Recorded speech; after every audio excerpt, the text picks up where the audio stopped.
Sir किसी ने complaint तो नहीं कर दी?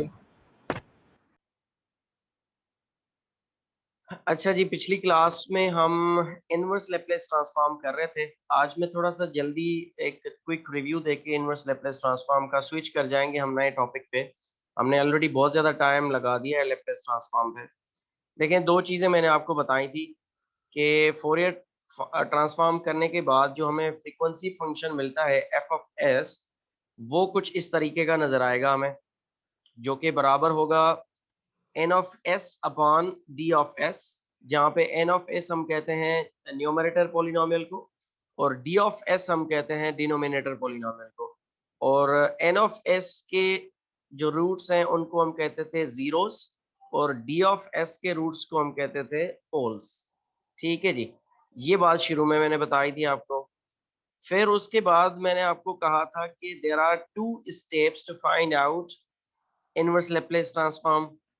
पहला स्टेप था एफ ऑफ एस को डिकम्पोज करना in simple terms using partial fraction, और दूसरा स्टेप था कि फिर जो ईच टर्म मिल जाए उसको टेबल जो था लैप्लेस वाला, उस टेबल के साथ उसको आप मैच करो और उसका इनवर्स लैप्लेस फाइंड कर लो। मैंने दो तीन एग्जांपल्स करवाए थे, ये सिर्फ एक क्विक रिव्यू इसका मैं दे रहा हूँ। अच्छा, फिर हमने कहा था कि ये जो हम कह रहे हैं कि इसको पार्शियल फ्रैक्शंस में ब्रेक करो, या पार्शियल फ्रैक्शंस में ब्रेक करना पड़ेगा हमें, ये तीन तरीकों से होता था। मैंने बताया था आपको, सिंपल पोल्स, रिपीटेड पोल्स और कॉम्प्लेक्स पोल्स। इन तीन तरीकों से मैंने आपको बताया था कि ये काम होगा कि हमें गिवन फंक्शन को पहचानना पड़ेगा। अगर गिवन फंक्शन इस तरह से होगा जिसमें पोल्स जो हैं, डिनोमिनेटर के रूट्स जो हैं वो डिफरेंट होंगे, तो उसको हम कहेंगे कि ये सिंपल पोल्स हैं। और उसके लिए टेक्निक जो थी, उसका जो फार्मूला मैंने आपको बताया था वो था प्योरली एक्सपोनेंशियल। ये वाला फार्मूला मैंने आपको लिखवाया था जो अभी आपकी स्क्रीन पे आ रहा है, k1 e power minus p1t plus k2 e power minus p2t and so on. सही है। ये फार्मूला हमने किस तरह से डेवलप किया, या ये हम कैसे डेवलप करेंगे ड्यूरिंग द एग्जाम्पल, उसके लिए मैंने आपको बताया था कि ये हैवी साइड्स रूल है जो हम यूज करते थे, कि जो भी फ्रैक्शन मालूम करने जा रहे हैं हम, उस फैक्टर को एफ ऑफ एस के साथ मल्टीप्लाई कर दो और उस फैक्टर की वैल्यू बाद में उसमें पुट कर दो, तो आपको पहला कांस्टेंट मिल जाएगा। सही है। अब ये पहला कांस्टेंट हम कांस्टेंट्स लिख रहे थे ए बी और सी, ज्यादातर ये लिखा जाता है। इस बुक ने के आई k1 k2 k3 लिखा है, बात एक ही है। सही है। तो ये हैवी साइड्स रूल यूज कर रहे थे हम, और इसके लिए जो ओवरऑल मेथड हम यूज कर रहे थे वो था रेजिड्यू मेथड। रेजिड्यू मेथड के अंदर हम ये हेविसाइड रूल यूज कर रहे थे in order to find out the values of constants. सही है। फिर रिपीटेड पोल्स के लिए भी यही टेक्निक थी कि हम उसको रिपीटेड पोल्स के ऊपर जो लेके आ रहे थे, मैंने आपको फार्मूला लिखवाया था। ये पूरा फार्मूला नहीं लिखवाया था मैंने, यहाँ तक लिखवाया था सिर्फ, क्योंकि आगे के टर्म्स फिलहाल मैं उसको उसमें जाना नहीं चाह रहा था। देखिए, इसमें मैंने आपको कहा था कि एक प्योरली एक्सपोनेंशियल टर्म मिलेगा आपको, दूसरा टर्म ऐसा मिलेगा जिसमें एक्सपोनेंशियल भी है और इसमें टी भी लिखा हुआ है। इसका मतलब है अलजेब्रिक टर्म भी है और एक्सपोनेंशियल टर्म भी है। तो ये मल्टीप्लाइड जो इम्पैक्ट था इसका मैंने ग्राफिकल ग्राफ बना के आपको दिखाया था, जो मैंने वीडियोस शेयर की आपके साथ, उसमें आप चाहें तो इसको फर्दर रिपीट करके देख सकते हैं। फिर हम आ गए थे कॉम्प्लेक्स पोल्स में, और हमने कहा था कि अगर हमें कोई ऐसा इक्वेशन गिवन हो डिनोमिनेटर में जिसके फैक्टर्स अगर हम करें और उसके रूट्स मालूम करें तो कॉम्प्लेक्स रूट्स मिले हमें। अगर कॉम्प्लेक्स रूट्स मिलेंगे तो हम कहेंगे कि ये पोल्स कॉम्प्लेक्स है, और उसके लिए जो आंसर निकलता था हम कहते थे कि वो आंसर जो है it is a combination of a sinusoidal and exponential function, जिसमें देखें कि एक्सपोनेंशियल मल्टीप्लाई हो रहा है कॉस के साथ, फिर एक्सपोनेंशियल मल्टीप्लाई हो रहा है साइन के साथ। इसका ग्राफ मैंने बना के दिया था आपको कि ये फ्लक्चुएटिंग होगा और डिकेइंग होगा। मतलब पहले हाई पे स्टार्ट करेगा, फिर आहिस्ता आहिस्ता लो होता जाएगा और जीरो हो जाएगा। तो इसने जाके जीरो होना है, मगर जीरो होने से पहले ये अपनी फ्लक्चुएशंस शो करेगा। तो इस तरह के रिस्पांस को कहा जाता है ऑसिलेटिंग रिस्पांस। और ये जो इक्वेशन है ये डिकेइंग ऑसिलेटिंग ऑसिलेशंस को शो कर रही है। क्योंकि आप देखेंगे अगर, तो इसके ऊपर मैं अगर ग्राफ बनाऊं तो इसके ऊपर एक्सपोनेंशियल कर्व नजर आएगा कि ये एक्सपोनेंशियली डीके हो रहा है। इसके जो साइनोसाइड्स हैं उसके जो एम्पलीट्यूड्स हैं वो एक्सपोनेंशियली डीके हो रहा है। तो इसमें दोनों चीजें हैं, साइनोसाइड भी है और एक्सपोनेंशियल भी है। ये मैंने ग्राफिकली आपको समझाया था। अच्छा, फिर ये चंद एक एग्जांपल्स करवाए थे, उन एग्जांपल्स में वापस नहीं जा रहा हूँ। एक एग्जांपल जो आधे में रह गया था वो अलबत्ता हम जरूर लेके चलेंगे, जो कि रिपीटेड पोल्स वाला था। ये वाला, ये एग्जांपल हम कर रहे थे। इस एग्जांपल में हमने इसको आधा सॉल्व कर लिया था, इसको पार्शियल फ्रैक्शंस में तोड़ दिया था हमने। और हमने कहा था, ये मैंने आपको बाकायदे से समझाया था कि नीचे जितने भी टर्म्स लिखे हुए होंगे उनको आप अलग अलग करके लिखोगे। पहले एस को अलग लिखो, उसके बाद s+1 को अलग लिखो, उसके बाद s+2 होल स्क्वायर को अलग लिखो। तो पहले तो सीधा सीधा ये 3 लिखते थे हम, और उन 3 के बाद इस स्क्वायर की वजह से s+2 को अलग से भी लिखते थे।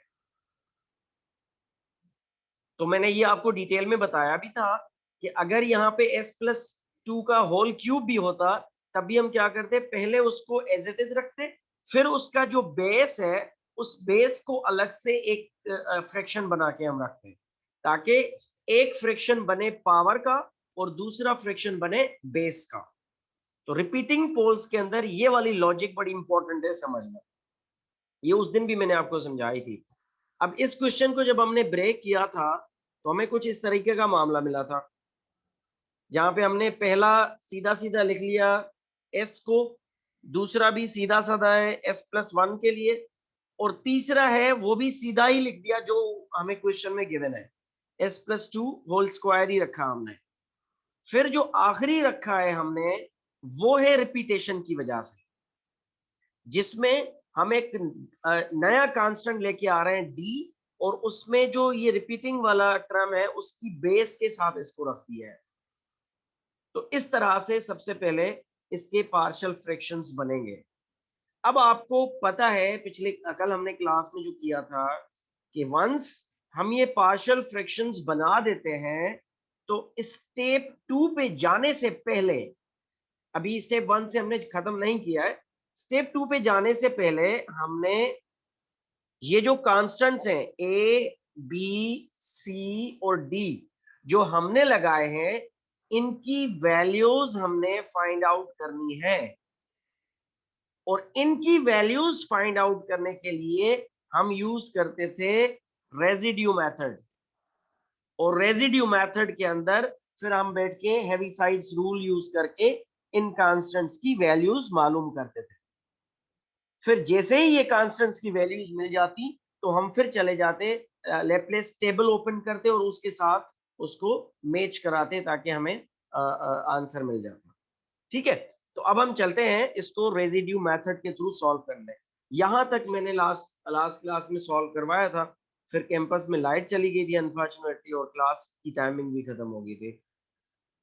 एनीवेज, अब सबसे पहले हम क्या करेंगे, सबसे पहले हम करेंगे ए फाइंड करेंगे। तो ए मालूम करने के लिए क्या होगा कि ये वाला टर्म, ये वाला टर्म और ये वाला टर्म सारे एलिमिनेट हो जाएंगे। ये पूरा का पूरा ट्रांसफर फंक्शन हम बराबर कर देंगे a अपान s के। और यहाँ पे याद रखें s इक्वल टू क्या है, 0 है। मैंने कहा था जो भी पार्शियल फ्रैक्शन में टर्म्स लिखे हुए होंगे डिनोमिनेटर में उनको आप इक्वल टू 0 करोगे, वहां से s की वैल्यू मालूम करोगे। दूसरे वाले के लिए क्या होगा, s+1 इक्वल टू 0 मतलब s इक्वल टू -1। तीसरे वाले के लिए क्या होगा, s+2 इक्वल टू 0 मतलब s इक्वल टू -2। इसी तरह से जो भी कुछ गिवन होगा उसके लिए आप उसको इक्वल टू 0 करके उससे s की वैल्यू मालूम कर लोगे। अच्छा ओके सर। अच्छा, अब सिंपल सी बात है, हमें इक्वेशन कौन सा गिवन है? हमें इक्वेशन गिवन है, ये बराबर हो गया किसके? a अपॉन s के। ये वाला टर्म गिवन है हमें, इससे हमें a चाहिए। तो a मालूम करने के लिए हम क्या करेंगे? s को उस तरफ भेजेंगे। जब s इस तरफ आएगा तो इस पूरे के साथ मल्टीप्लाई हो जाएगा, और न्यूमरेटर वाला s और डिनोमिनेटर वाला s हो जाएगा कैंसिल। बाकी a बचेगा equal to 10s square plus 4 upon s plus 1 multiplied by s plus 2 का होल स्क्वायर। इसमें अब s की वैल्यू क्या पुट करनी है? हम यहाँ इसको इस तरह से लिखते हैं, a इसके साथ स्ट्रेट लाइन लगाते हैं, फिर इसके नीचे लिख देते हैं s की वैल्यू इक्वल टू 0। इसका मतलब होता है कि इस फंक्शन में s इक्वल टू 0 पुट करना है। तो जब इसमें s इक्वल टू 0 पुट करेंगे तो क्या आंसर मिलेगा हमें? ऊपर मिलेगा 4 अपॉन नीचे मिलेगा 1 मल्टीप्लाइड बाय 2, क्योंकि s वाले टर्म सारे खत्म हो जाएंगे। तो यहां से a की वैल्यू हमें मिल जाएगी इक्वल टू 2। बात समझ में आई है ये? अब जिस तरह से हमने a मालूम किया, बिल्कुल उसी तरह से, बिल्कुल यही वाला स्टेप होगा, हम b मालूम करेंगे। और b मालूम करने के लिए हम क्या करेंगे? ये वाला टर्म एलिमिनेट, ये वाला टर्म खत्म, ये वाला टर्म खत्म, ये पूरा का पूरा बराबर कर देंगे हम किसके? b अपॉन s प्लस 1 के। फिर उसी तरह से s प्लस 1 को उधर भेजेंगे, इस तरफ भेजेंगे, तो ये इस वाले s प्लस 1 के साथ कैंसिल। बाकी b मिलेगा हमें equal to 10s square plus 4 upon s multiplied by s plus 2 का होल स्क्वायर। और इसमें हम s की वैल्यू क्या पुट करेंगे? इक्वल टू -1, क्योंकि जब हम b ले रहे हैं तो वहां पे है s प्लस 1 इक्वल टू 0, जहां s इक्वल होगा -1। इसमें इस फंक्शन में अब आप -1 पुट कर दें तो आपको s की वैल्यू मिल जाएगी। -1 पुट करेंगे तो ऊपर आ जाएगा 10 प्लस 4, और डिनोमिनेटर में आ जाएगा -1 प्लस 2 का होल स्क्वायर। तो नीचे -1 ऊपर 14, तो -14 आ जाएगा b का वैल्यू। बिल्कुल इसी तरह से हम फिर c को मालूम करेंगे। c मालूम करने के लिए फिर आपको पता है कि ये वाला टर्म भी खत्म, ये भी खत्म, ये टर्म भी खत्म। अब ये पूरा का पूरा फंक्शन बराबर हो जाएगा c upon s plus 2 whole square के। इसमें अगेन क्या होगा? s प्लस 2 होल स्क्वायर यहाँ पे और s प्लस 2 होल स्क्वायर यहाँ पे खत्म हो जाएगा। या फिर आप यूं कहें कि मैं s प्लस 2 होल स्क्वायर को इस तरफ क्रॉस मल्टीप्लाई कर दूं, तो न्यूमरेटर में s plus 2 whole square, denominator में s प्लस 2 होल स्क्वायर, दोनों कैंसिल। बाकी c किसके बराबर मिल जाएगा? c मिलेगा हमें 10s square plus 4 upon s into s plus 1। और यहाँ पे s की वैल्यू क्या है? यहाँ s की वैल्यू है -2, क्योंकि s प्लस 2 इक्वल टू 0 से s बराबर हो जाएगा -2 के। लिहाजा हम लिखेंगे s इक्वल टू -2। -2 पुट करो तो ये हो जाएगा 10, और -2 का स्क्वायर हो जाएगा 4, that is 40 plus 4 upon -2 into -2 plus 1, तो नीचे हो जाएगा +2, तो 44 अपॉन 2, ये इसका आंसर आ जाएगा 22।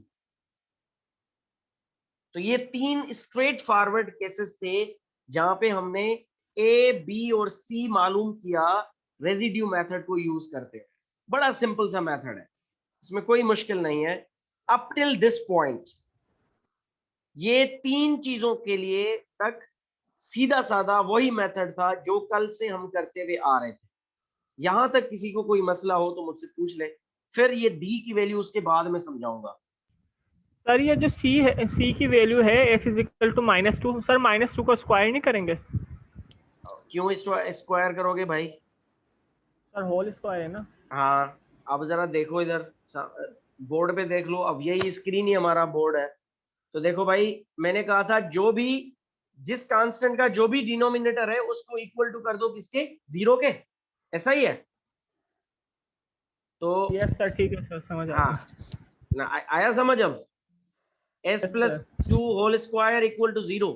अब मैं स्क्वायर खत्म करने के लिए दोनों साइड्स अंडर रूट ले लेता हूं, तो इधर आ जाएगा एस प्लस 2, इधर 0 का 0 ही रहेगा, तो एस बराबर हो जाएगा -2 के। स्क्वायर तो 0 के साथ चला गया ना।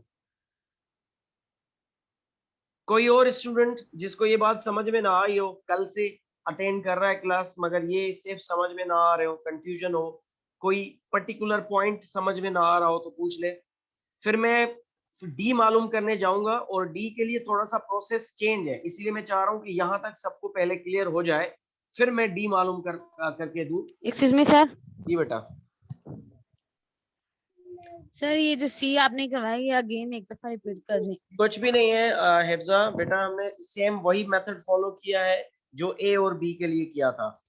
ए और बी के लिए, ए के लिए हमने ये 3 टर्म्स कैंसिल किए, फिर बी के लिए ये 2 और तीसरा ये टर्म कैंसिल किया। बिल्कुल इसी तरह से सी मालूम करने के लिए ये 3 टर्म्स हो गए खत्म, क्योंकि हम सिर्फ सी मालूम करने जा रहे हैं। तो क्या होगा, ये जो गिवन फंक्शन है ये पूरा का पूरा फंक्शन बराबर हो जाएगा किसके, सी अपान एस प्लस 2 होल स्क्वायर के। ठीक है, फिर मुझे सिर्फ सी चाहिए, तो जो चीज सी के साथ डिवीजन में है मैं उसको दूसरी साइड भेजूंगा तो वो हो जाएगी मल्टीप्लीकेशन में, और ये इधर पहुंचेगी तो यहां हो जाएगा 10s square plus 4 multiplied by s plus 2 का whole square divided by s into S plus 1 into S plus 2 का होल स्क्वायर। अब देखें, न्यूमरेटर में भी s plus 2 whole square, denominator में भी s प्लस 2 होल स्क्वायर, दोनों कैंसिल। बाकी क्या बचा, बाकी बचा 10s square plus 4 upon s into S plus 1, और ये बराबर है किसके, c के। और यहाँ पे c की वैल्यू हम क्या पुट करेंगे, s की वैल्यू क्या पुट करेंगे, s इक्वल टू -2। ये मैं 2 बार बता चुका हूँ। -2 पुट करें इस पूरे फंक्शन में जहां जहां s है, यहाँ पे और यहाँ पे -2 पुट करें, सिंप्लीफाई करें, आपको c की वैल्यू मिल जाएगी। ठीक है, जी सर ठीक है।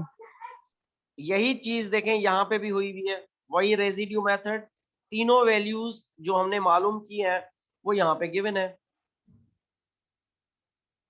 पहले हमने ए मालूम किया, ए मालूम करने के लिए फंक्शन को एस के साथ मल्टीप्लाई किया, क्योंकि ए अपान एस था, एस को हम धक्का दे रहे थे उस तरफ, तो S multiplied by the function हो जाता था, फिर ओरिजिनल फंक्शन से एस कैंसिल हो जाता था।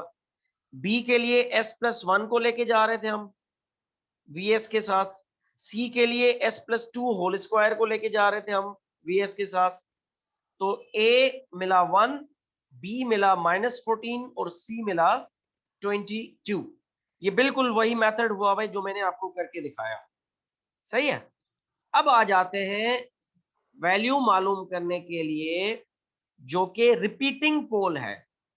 देखें यहां तक जो मामला हुआ है ये वही था, इसमें कोई फर्क नहीं है कंपेयर टू जो हमने सिंपल पोल्स में किया था। बिल्कुल वही काम हुआ है जो सिंपल पोल्स में हमने किया था, यहाँ पे भी वही हुआ है। अब आएगा मामला रिपीटेशन का, क्योंकि देखें रिपीटेशन कहां शुरू हो रही है, रिपीटेशन शुरू हो रही है डी के पास। सी तक चीजें सारी डिफरेंट थी, डी की बारी जब आई तो डी के पास भी क्या है, s प्लस 2 है। लिहाजा डी को मालूम करने के लिए जो हम करेंगे s प्लस 2 इक्वल टू 0, तो उसके लिए भी s की वैल्यू क्या होगी, -2 होगी। तो ये वाली जो चीज है ये प्रॉब्लमेस्टिक है कि क्योंकि यहाँ पे दोनों कांस्टेंट सी और कांस्टेंट डी दोनों को सिंगल वैल्यू पे मालूम करना पड़ रहा है हमें। और इसमें मसला ये होगा कि अगर मैं उसको पुराने मेथड से करूं, फॉर एग्जांपल मैं इसको कर देता हूं डी अपान एस प्लस 2, सही है। अब क्या करना पड़ेगा मुझे, s प्लस 2 को उस तरफ भेजना पड़ेगा, और यहाँ पे याद रखें कि s की वैल्यू क्या होगी, -2 होगी। तो जब मैं इसको इधर भेजूंगा तो इसके साथ मल्टीप्लाई हो जाएगा s प्लस 2, सही है।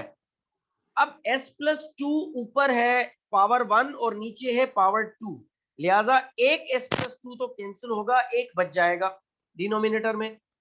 तो ये आंसर बचेगा 10s square plus 4 upon s into s plus 1 multiplied by s plus 2। क्योंकि स्क्वायर था, एक खत्म हुआ, एक बच गया, और ये बराबर है किसके, d के, और d की वैल्यू आपने क्या पुट करनी है, -2 पुट करनी है। चलें जी, यहां तक तो फिर भी ठीक है। अब असल मसला आ रहा है इस पॉइंट पे, जब मैं s की वैल्यू पुट कर रहा हूं, s की वैल्यू यहां पुट कर दूं कोई मसला नहीं है, इसमें पुट कर दूं कोई मसला नहीं है, इसमें पुट कर दूं कोई मसला नहीं है, मगर जब मैं s की वैल्यू आखिरी वाले स्टेप में पुट करूंगा यहां पे, तो ये हो जाएगा -2 + 2, लिहाजा ये आंसर इसका आएगा 0। तो ये जो भी डिनोमिनेटर लिखा हुआ है, आंसर पूरा का पूरा 0 कर देगा उसको, 10s स्क्वायर अपॉन 0 आ जाएगा, क्योंकि ये s प्लस 2 का आंसर 0 आ रहा है और ये इन दोनों के साथ मल्टीप्लीकेशन में है, तो डिनोमिनेटर में आ जाएगा 0। जब डिनोमिनेटर में 0 आया, 10s स्क्वायर अपॉन 4 की वैल्यू क्या हो जाएगी, इंफिनिटी। तो हम ये कह रहे हैं बेसिकली कि d इक्वल हो गया किसके, इंफिनिटी के, जो कि पॉसिबल नहीं है, क्योंकि d कोई बाहर से नहीं आया हुआ, d हमने खुद उसमें ऐड किया है, हमने किया ना उसको पार्शियल फ्रैक्शन के थ्रू ऐड। लिहाजा इस तरह की कंडीशन जब भी हो जहां पे कोई कांस्टेंट रिपीट हो रहा है किसी मखसूस वैल्यू के ऊपर, तो उसको एज इट इज उस फंक्शन में पुट नहीं करेंगे।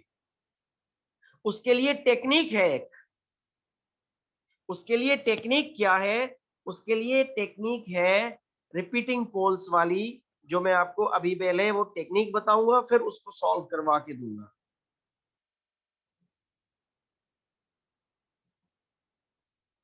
देखिए ये है वो टेक्निक। देखिए नॉर्मल फंक्शंस के लिए हमने जो हैवी साइड्स रूल यूज किया था, जहां रिपीटेशन नहीं थी, वो ये था, स्ट्रेट फॉरवर्ड, जो भी फैक्टर गिवन था उस फैक्टर को गिवन एफ ऑफ एस के साथ मल्टीप्लाई करो, उस फैक्टर से एस की वैल्यू मालूम करो और उसमें पुट कर दो। ये था नॉर्मल कंडक्ट हमारा। जब रिपीटेशन आएगी तो रिपीटेशन के लिए फिर ये फार्मूला यूज करना पड़ेगा हमें।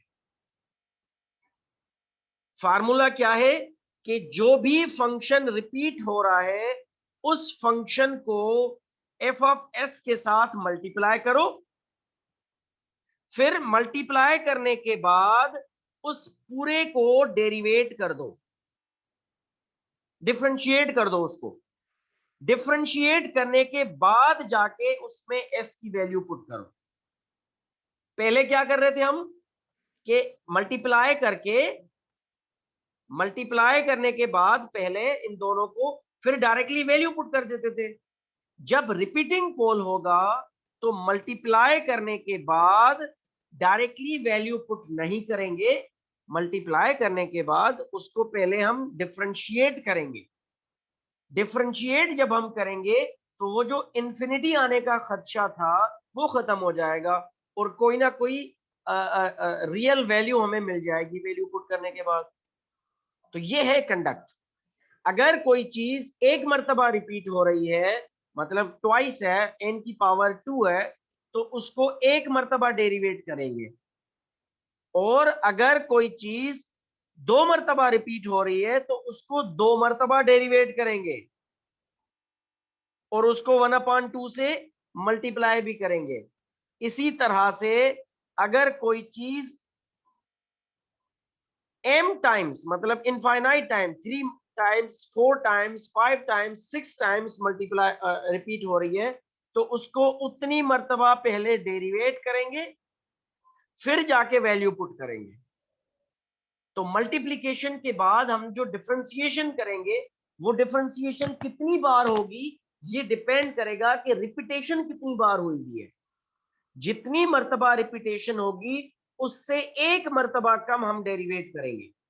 अगर s + 2 दो मर्तबा आया है तो एक मर्तबा डेरिवेट करेंगे, अगर s+2 होल क्यूब है तो 2 मरतबा डेरिवेट करेंगे, अगर s+2 होल पावर 4 है तो 3 मरतबा डेरिवेट करेंगे, एंड सो ऑन। तो ये है मेथड या mechanism in order to solve the partial fraction जब हमारे पास रिपीटिंग पोल्स आए। अब मैं ये जो हम एग्जांपल कर रहे थे उसको वहीं से कंटिन्यू करते हैं। फार्मूला सबको समझ में आया? किसी को फार्मूला अभी भी ना समझ में आया, कोई क्वेश्चन करना चाह रहे हो तो कर ले। ये क्लियर होगा जब मैं एग्जांपल सॉल्व करवाऊंगा, ये जो हम एग्जांपल कंटिन्यू कर रहे हैं तो ये फर्दर क्लियर होगा आपको। आ जाइए जी यहाँ पे देखें फार्मूला क्या था। मैं यहाँ पे आपके लिए फार्मूला भी लिख देता हूं कि डी के लिए फार्मूला बनेगा d/ds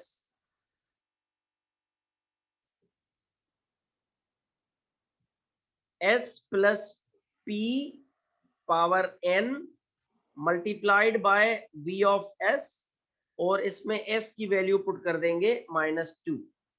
अब यहाँ पे s+p किसके बराबर है?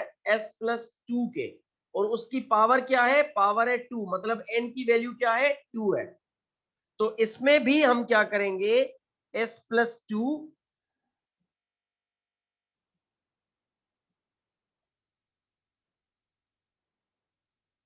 देखिए अब हम क्या कर रहे हैं, जो भी फंक्शन हमें गिवन है उस फंक्शन को पहले s+2 होल स्क्वायर से मल्टीप्लाई करेंगे। मल्टीप्लाई करने के बाद हमारे पास कोई ना कोई आंसर आएगा। Let me write down that answer. जब उसको s+2 होल स्क्वायर से मल्टीप्लाई करेंगे तो ये वाला फार्मूला इंप्लीमेंट हो जाएगा। फिर उसकी मल्टीप्लिकेशन को जाके हमने डेरिवेट करना है। तो याद करें कि जब हम 10s² +4 upon s into s+1 into s+2 whole square equal कर रहे थे d के, तो इसके साथ मल्टीप्लाई, वैसे तो यहाँ पे d की पावर है, डिनोमिनेटर है s+2, मगर रिपीटेशन की वजह से इसको सिर्फ s+2 से मल्टीप्लाई नहीं करेंगे, इसको हम मल्टीप्लाई करेंगे s+2 होल स्क्वायर से। तो जब s+2 के साथ होल स्क्वायर के साथ ही मल्टीप्लाई होगा तो s+2 होल स्क्वायर खत्म हो जाएगा, बाकी d बराबर हो जाएगा 10s² +4 upon s into s+1। सही है। अब ये है मल्टीप्लिकेशन का आंसर। इस आंसर को हमने करना है डेरिवेट। सर एक मिनट रुके।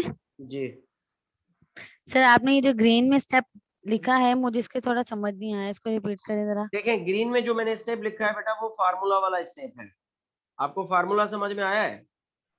जी सर फॉर्मूला तो समझ आ गया, बिल्कुल। लेकिन इसमें थोड़ी जी मैं कंफ्यूजन हो। जी मैं बता देता हूँ, फार्मूला में लिख लेता हूँ वापस। देखिए फार्मूला था d/ds s+p power n multiplied by v of s। ठीक है।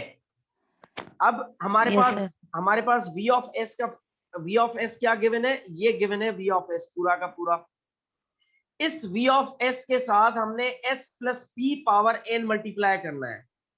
तो रिपीट जो हो रहा है मतलब उसी को मल्टीप्लाई करना है। तो s+p पावर n क्या मिल रहा है हमें? s+2 whole square. s+p का मतलब है s+2 और n क्या गिवन है? रिपीटेशन कितनी मरतबा है इसकी? 2 मरतबा है, तो ये हो जाएगा s+2 whole 2 square.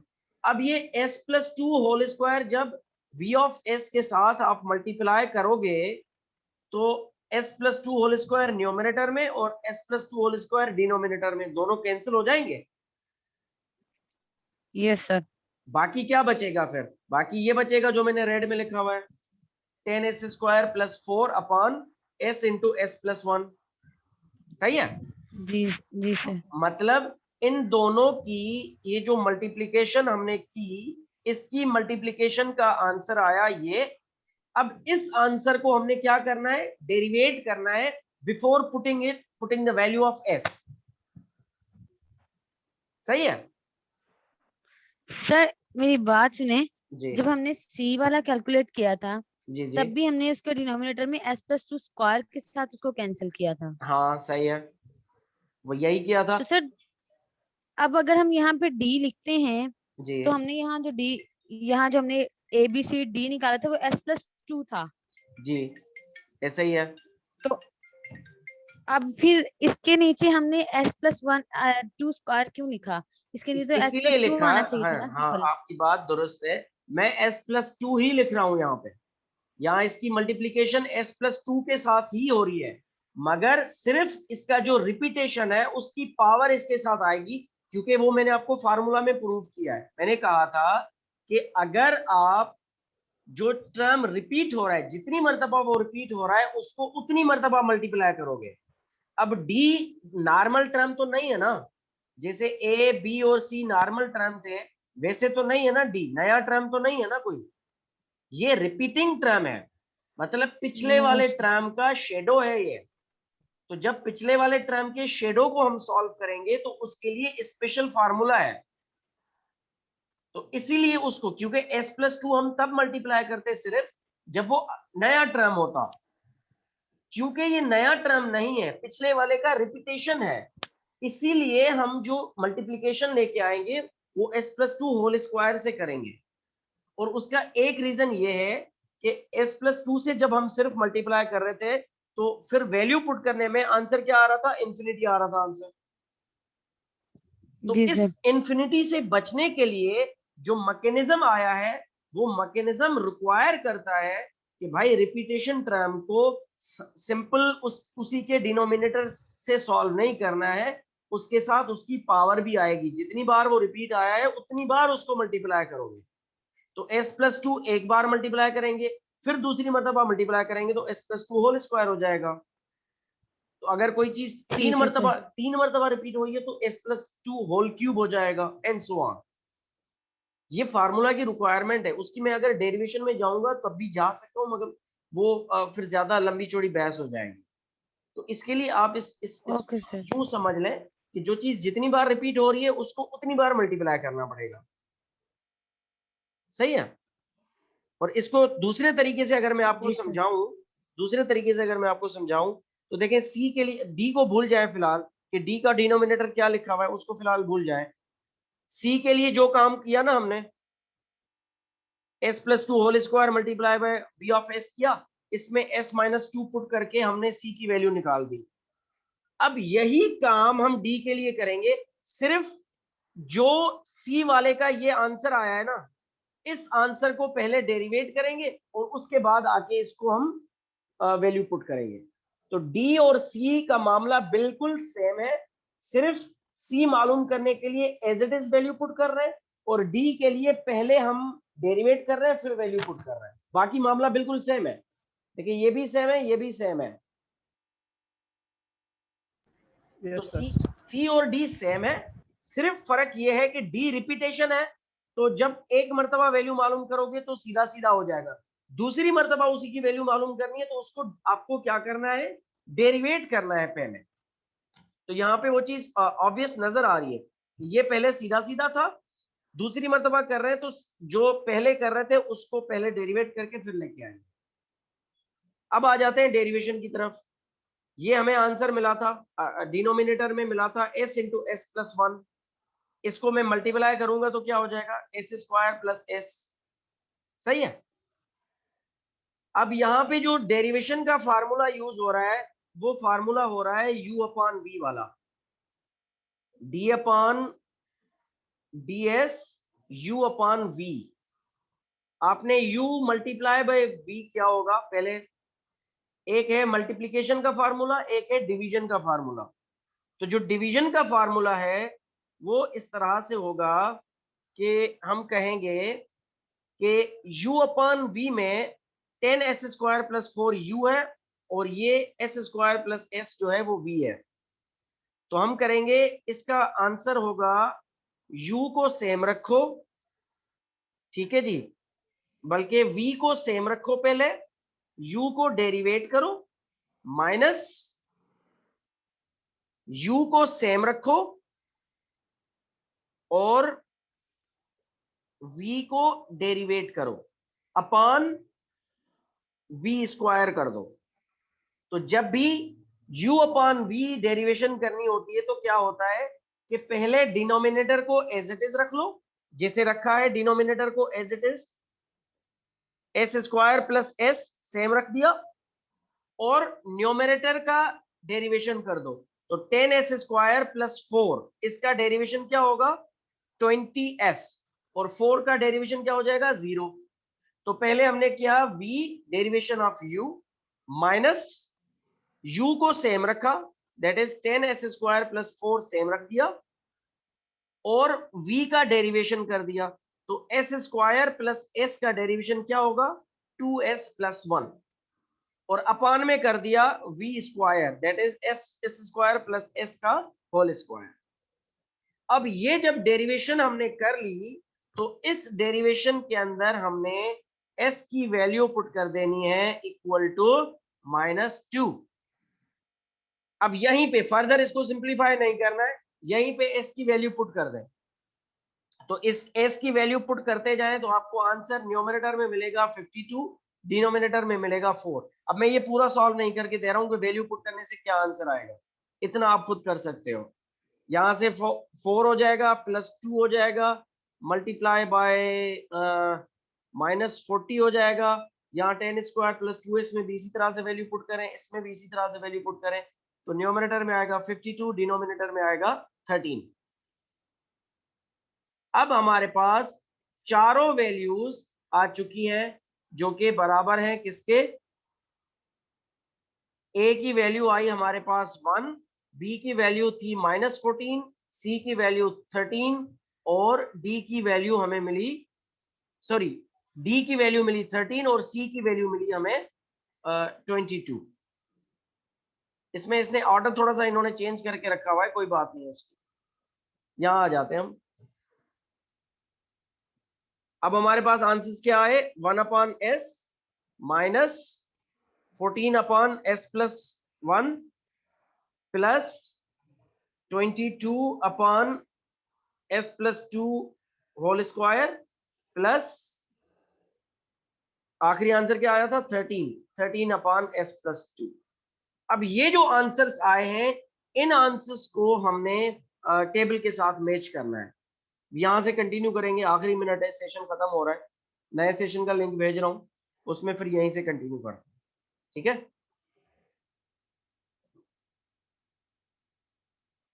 Table use करेंगे, इससे आगे जो है बस टेबल के साथ इसको मैच करेंगे और प्रॉपर्टीज यूज करेंगे। अपने पास टेबल्स खोल लो, जो मैंने बुक भेजा था उसमें जो लेप्लेस टेबल है वो अपने पास खोलें, तब तक मैं आपको न्यू लिंक भेजता हूँ।